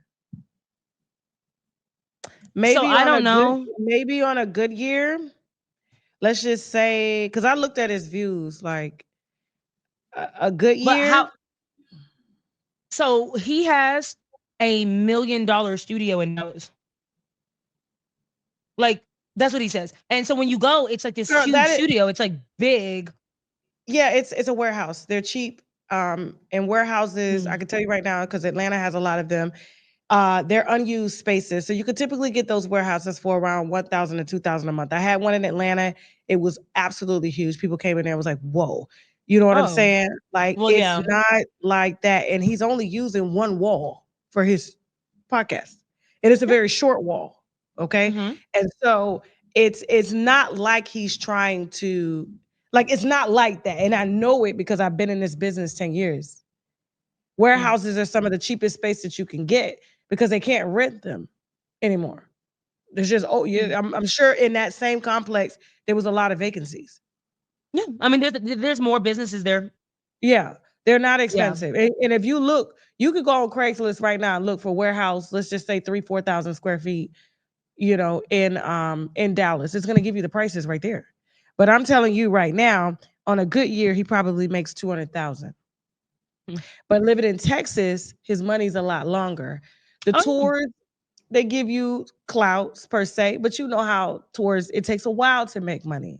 Exactly. So, and he's not selling out nearly as much as tonight's conversations. So, and Instagram does not pay. TikTok just started paying, but they're capping their creators. They're kicking everybody out of the creator program. He really doesn't have merch like that. And so him out here having to promise to do all of this just to get a piece of pussy. I promise you, if all the women just called and asked me, I could tell you. They don't want to hear you, Tasha. They don't want to hear you. And the reason I know that is because I sat on that stage. People say, you sat by Ace forever. I sat on that stage and I combated him every chance I got. Every time he said something, I was like, hell no. And guess what? Those women didn't give a shit about what I said. They wanted to hear from their man. And so it's so hard in this industry. And that's the reason why I wanted to showcase financial abuse. It's difficult, especially when you are vulnerable. If you know you don't have no money, if you know, this person's going to help me, you really got to be careful, bro. Because a lot of people are aiming to get you, like Ace is aiming to financially cripple me. He was aiming to financially cripple me so that I could work for him for 10 years. So that he wouldn't let me go. So, let's talk about Kitty real quick. Okay. Because Kitty was, I for some reason, I think this was maybe her videos came up in the search engine because I was watching yours. And I had never really heard of her before. And I think she.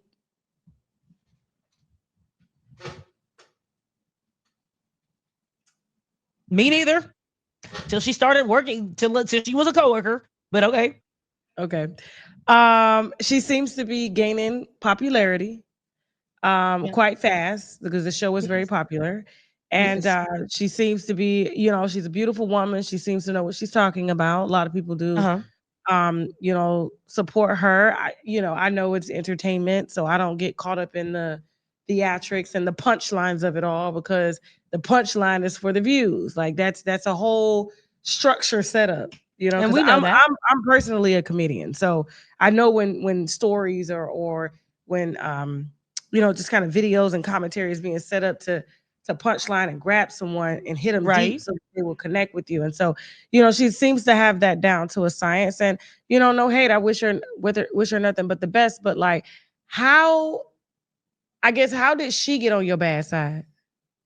Okay, so when she got here, people say, where did this all go downhill? Well, it was never a great work environment, but it's something that you could pretty much tolerate. Me and Randy, he does this thing called triangulation. Narcissists do it, where they divide and conquer by getting you to pin. They pin you against people. So Ace would always pin me against guests, or pin guests against me, or pin us against each other. Me and Randy fought all the time until we figured this out. We kept on fighting. Like, me and you is cool, girl. Why the hell we got problems? Okay. So we said he's triangulating. When Kitty came in, she told us that Natasha and Ace, Natasha's the manager, and Ace basically told her, Kita and Randy are jealous. They are going to try to tear you down. They don't like you. This is a tactic used to get your head already like, yeah, I'm in attack mode. Okay. Kitty has a lot of hurt from her sisters and a lot of hurt from women in her life. So she's used to attacking women. She attacks. So every time Kitty would get upset and attack me, I'd be like, the hell is wrong with you? Because I told her several times, anything that you hear from Natasha, anything that you hear from Ace are lies. They are purposely trying to upset you. And she claims she understands narcissism. She claims she understands triangulation. So she should have understood this. So for a long time, I gave Kitty grace. I said, she just doesn't get it. I even have text messages with her where I'm like, you just don't get it. You don't really know what's going on. So of course you're on his side. She would side with him a lot. She's the new girl. She's the new girl. Like, she don't get it. So it's fine. Until she started triangulating. Until I started seeing a lot of shit that he did, she did. Right? So triangulating. How did Kitty triangulate? Well, she got in. And finally, I was tired of continuously having to tell Kitty, I don't have a problem with you. I think you're beautiful. I think you're smart. I think you're talented. Please, I don't want to fight. I already have to move. I'm in debt. I have to move. People leaked my address. I'm going through it. I don't need to fight with these bitches. This is the last thing on my mind. So finally, I send Kitty a text message. I say, listen, Kitty, I can't be your friend anymore. I say, I don't want to do this. So for some reason, we don't align. We keep falling out. You won't believe me when I say I'm not talking shit. She's like, Kita, call me, please, call me. She calls my best friend. She calls me. She's like, please, talk to me. I said, okay, one more time, one last time. I'll talk to you. What's up? Kita, I need to tell you something. Hey, Randy's assistant reached out to me and said that Randy's the one that leaked your address. I said, what? I should have told you. Everything happened so fast, Kita. Randy has been against you. Kita, there's so much that Randy has told me that I didn't tell you. She told me that you hate me, that you think that I'm nothing, that you think that I'm da-da. Okay. So I blocked Randy. Why didn't I give Randy a chance to talk and a chance to defend herself? Because I was tired, Tasha. Years of all this with me and her. Now a new girl's coming in. Now there's problem with her. No. I want to go to work and get my money and then go home. So I blocked Randy. I said, fuck her. But she told me Randy said all this stuff. And we became close. We trauma bonded accidentally. Even though I told her I wanted to make sure that we weren't going to trauma bond. I said, how can we have a relationship where we don't talk about Randy at all? Okay. Every single day was about Randy. Look at her. She's getting this negative comment. Look at her. People are talking shit about her. I said, Kitty, you got to let Randy go. I said, yeah, we were all talking shit about each other because Ace triangulates. I said, yeah, Randy said mean things about your marriage. Randy said mean things, but what did you say about that girl marriage? That she was unhappy and miserable. And she is. And she is. Randy told the truth. I didn't know that then. I thought Randy was just talking shit. So I told Kitty, I said, girl, fuck her. I was like, let's get this money. She gonna be mad, whatever. So Ace told me that Randy was gonna come back. And I ain't gonna hold you, Tasha. When I found out she leaked my address, I was like, let her come back. Because after the show, I'm gonna clock out and then beat that ass. No issue. Kitty said, Keita, no. She can't be a part of the show anymore. I said, fuck her. She's not important. She said, no. She was like, I can't. If cops come around me, I'm gonna get in trouble. I'm gonna go to jail. I said, why? She said, my ex beat me like a dog. He beat me so bad. She said, I had scratches on my face. I had blood everywhere. Da-da-da. Kitty said that? Kitty said that. She said, I ran to the car. There was a gun. The gun went off. And mind you, this is how she's saying it. So it's just very, very vague. The gun went off. A lot happened. And Keita, I got some legal shit. I got to pay a lawyer like 15 grand. She said, Keita, I got to pay a lawyer 15 grand. She said, my husband does not have a job. I have to take care of my kids. I have 6 kids, Keita. 6 kids? Kitty got hello? 6 kids? Yeah, what's up? How about it? I got 6 kids, Keita. Oh, now, what I will say is 4 are biological. 1 comes from her current husband, not the first husband that she cheated on. This husband, right? Sorry, I'm spitting. This husband. And then 1 is like a family member that she helps. She also helps all of her family, right? And it's funny because I helped her family. Like I helped. She said her sister didn't have no food. I gave her sister all the food in my pantry. Well, why and she now her feed her sister? Right. Well, because she was in all this debt. And Ace had screwed her $30,000 worth of debt. Even though I told her not to trust him, she still trusted him. And so he put her in debt. So she's like, Keita, you don't get it. Like I told you, basically saying like, hey, I want to invest in your tour, start it, and I got you in the back end, and then never having you in the back end. All right, so back to the charges and the gun and all that shit. Right. So she said, because of all this, Keita, I can't. She was like, if me and Randy fight, she was like, trust me, I want to beat her ass. She's like, but if me and Randy fight, I'm going to jail. And I was like, oh shit. I was like, all right, well, I don't want you to go to jail. So what do you want to do? And she's like, we got to tell Ace that we're not going to work on stage if she comes back. And I was like, okay. She had already leaked my address. I was like, fuck her. So I was like, well, I told Ace, I was like, I don't want Randy to come back. Kitty says she doesn't want Randy to come back. And Ace was kicked off. Randy was kicked off. No one talked to her. Ace ostracized her. He told me he gave her $40,000 to shut up. So I thought she was at least straight with the money. No, come to find out, he never paid her. Never gave her no money. He ostracized her. All of us ostracized her. She got kicked off. She lost money because she was in debt from him. We all are. She lost money. She got kicked off the show, and no one talked to her. I got to talk to Randy. You think Randy will talk to me? Oh, she was very excited to hear that I was talking to you. She said, everybody get excited to talk to Tasha K. Who would it? Yeah. She said, oh, you talking to Tasha? I said, yeah, I'm talking to Tasha today. She was like, oh, that's so great. So yeah, she had just talked to It's On Site. Okay, yeah, they ain't. Yeah. So I'm about to catch a flight. So I'm about to catch a flight in about 10 minutes. I gotta go. But I will tell you about the Kitty situation. So we kicked Randy off, right? We kicked her off. We ostracized her. We didn't even care about her. Bye. Yeah. So then now it's me and Kitty. But we still have a problem, right? The problem is Ace, right? Because Kitty's in debt. I'm in debt. Trip talked about the fact that like it's unfair that he's been working with him for years. All of us have. And Ace is the only millionaire. So I said, how about this? We gonna ask for what we're worth. And if he says no, which he can, we're going to leave and we're going to start our own show without him. And everybody was down.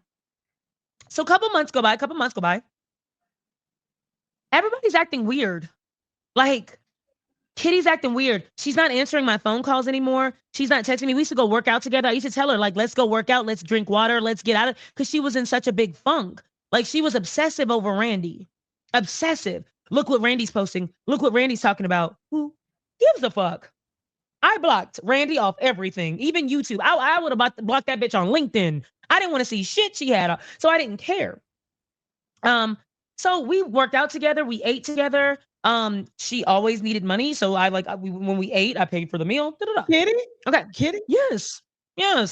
I helped But her she out. is always laid, like her hair laid, her makeup laid. Well, we all have to be cute. It's our job. That don't mean you laid. That just mean you get cute. So, yeah.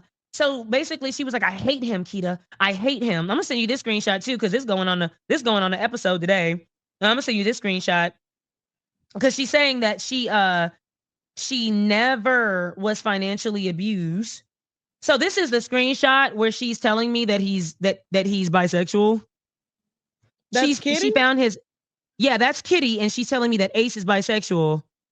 In this screenshot, because we were on the phone. Yeah, send that to Jason. She got something coming up for you right now. Go ahead, get that. Yeah, we were on the phone, and she was like, "Girl, I found his." You better send that Finsta. before you get on that damn flight, child. Don't. Oh, I got all of it. Oh, I paid for Wi-Fi on a flight anyway. It's fine. Okay, cool. Go ahead. It's gonna get sent. But basically, she's just saying. So in the text messages, she's saying that she's infuriated. She's furious because he's strung her along. He put her in debt. She's never going to work on tonight's conversation again. But we all say that, right? We all say that when we're mad. And we need the money, so we're going to keep doing it, right? Until we get out of the debt.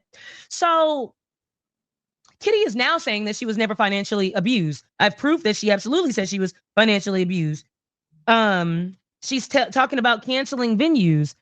I'll have to cancel Houston. I didn't realize that this was going to hurt me. I'm going to lose more money. I said, I'm sorry. This is extremely frustrating. Things like that. So now we have to figure out what we're going to do. The deal was we'll come together. We'll leave Ace if he's not going to pay us fairly. Since we're the biggest, Kitty and Trip are the biggest on the app and the biggest on the clips. And I'm big when we come to the show because I'm the comedic relief because all that shit is boring. All that shit is boring. Okay. These people start acting weird. So Kitty don't want to talk no more. She's not texting me back. She's not calling me. I found out I was getting replaced by B. Simone, so I call her. I'm like, girl, I'm getting replaced by B. Simone. The show is done. But go ahead. B. Simone has 5 million followers, so, she has more followers, and he's trying to steal audiences, so she's replacing me. Cool.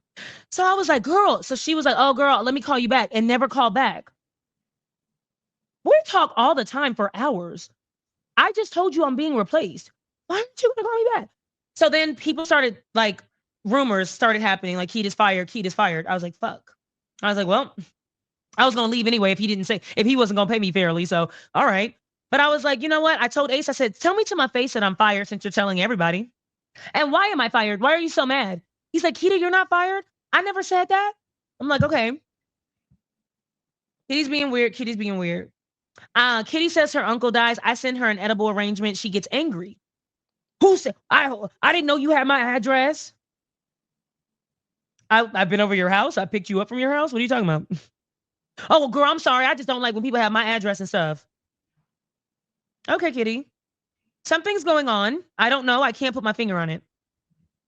So finally, Ace talks, and he said, Kitty already told me that Keita's plotting on me anyway, trying to get more money, trying to get this amount of money.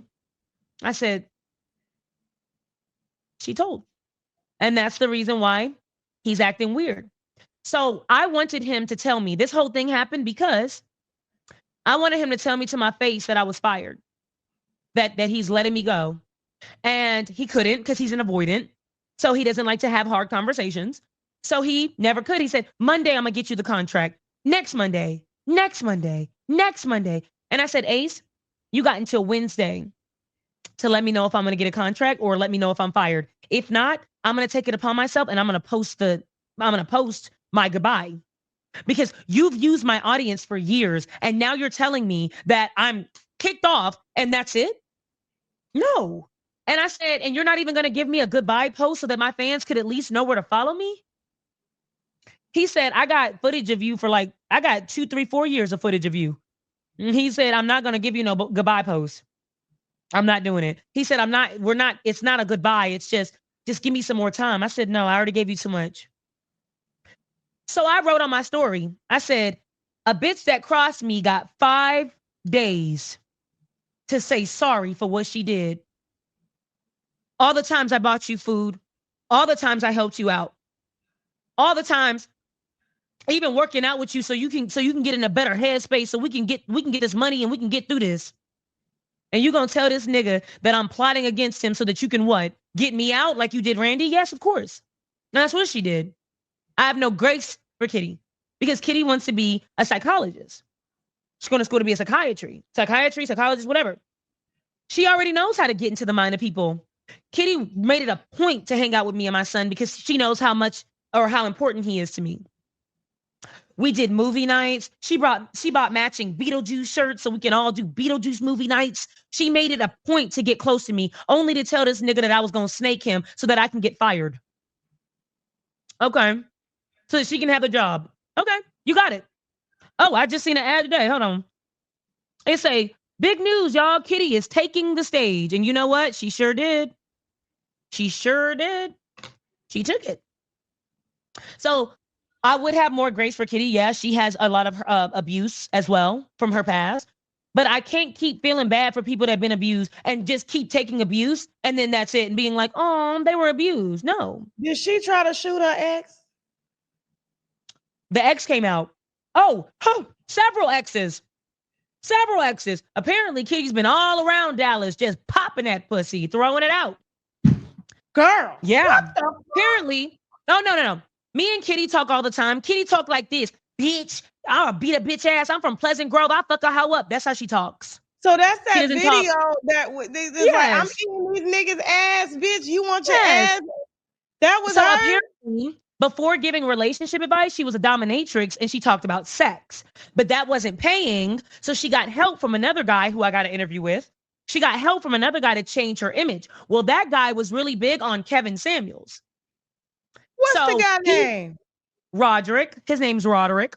Okay. I'll give you all of it. He's really big on Kevin Samuels. So she started consuming a lot of red pill content, which is why she's okay with attacking women. So he changed her whole personality. Everybody's sitting up here telling me, oh, well, people can change. So what? She did that 4 years ago. Tasha, 4 years ago, I was exactly the same bitch.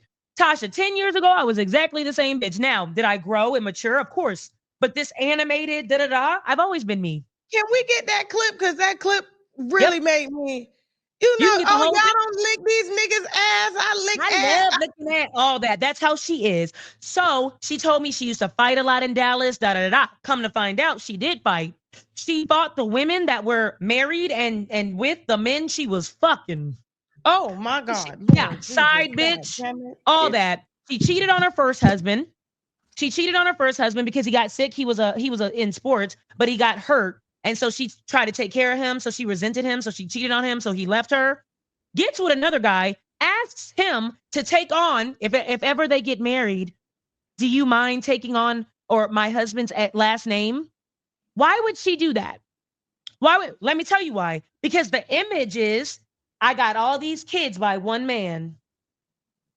No, you don't. You got 3, 4 baby daddies, or 3, I don't know, 2, 3. Yeah, more than 2. So she asked one guy, can you take my husband's last name? Then she cheats on him. Then she apologizes. Then she cheats again. So he makes a whole TikTok. You can talk to him. His name is Douglas. He done made a whole TikTok about it. Everybody in his TikTok saying he's just jealous of Kitty. Okay. Then the other ex, apparently we got mutuals. Some of my best friends have been best friends with him forever. That's the ex she said shot at him and beat her. So I asked him.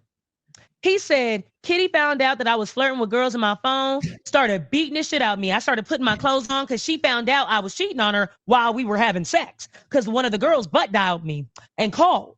So she's freaking out while I'm inside of her.